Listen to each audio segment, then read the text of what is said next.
सद्गुरुवे नमः। एक राज दरबार में एक जौहरी आया दूसरे राज से, एक हीरे का हार देते हुए कहा कि इसका सही कीमत जो बता देगा तो उसी को मैं ज्ञानी समझूंगा कि आपके राज में भी ज्ञानी है। तो बहुत सब जौहरी आए लेकिन पहचान के सही दाम नहीं बता सका। एक बूढ़े ऐसे जौहरी उस राज के जब अंतिम में आए तो पहचान करके बताए राज दरबार में किसका 99,000 दाम होना चाहिए।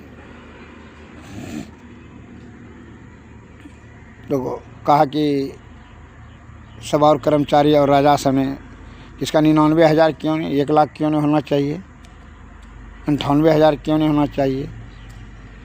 इस प्रकार वह बूढ़े जौहरी ने कहा इसमें 100 मल्ला है, 1,000 रुपया इसका कीमत है।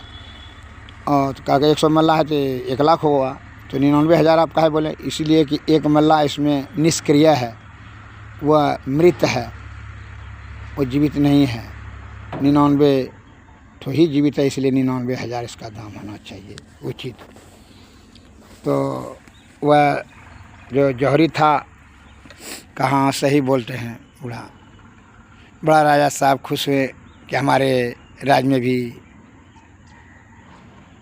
ज्ञानी जौहरी है।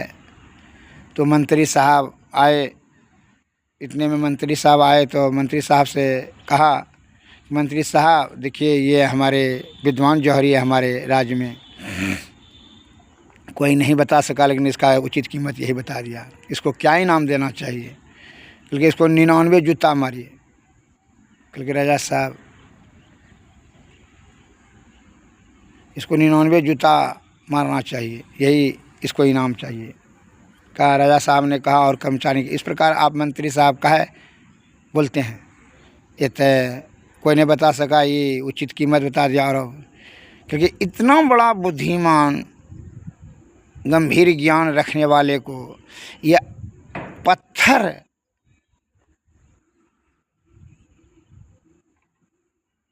कुछ सही और गलत चुनने में समय लगा दिया। और यही अपने जीवन को अगर यदि ईश्वर प्राप्ति करने में लगा देता तो यह इसका मोक्ष हो जाता। ये बहुत ज्ञानी है, इसमें संदेह नहीं है, लेकिन यह अपना ज्ञान सही कार्य में नहीं लगाया, गलत कार्य में लगाया, इस व्यर्थ में अपना कीमती समय को नष्ट कर दिया, आयु छीन कर दिया। ईश्वर प्राप्ति करने में लगाना चाहिए, इसीलिए मैं यह ऐसा भाषा बोला।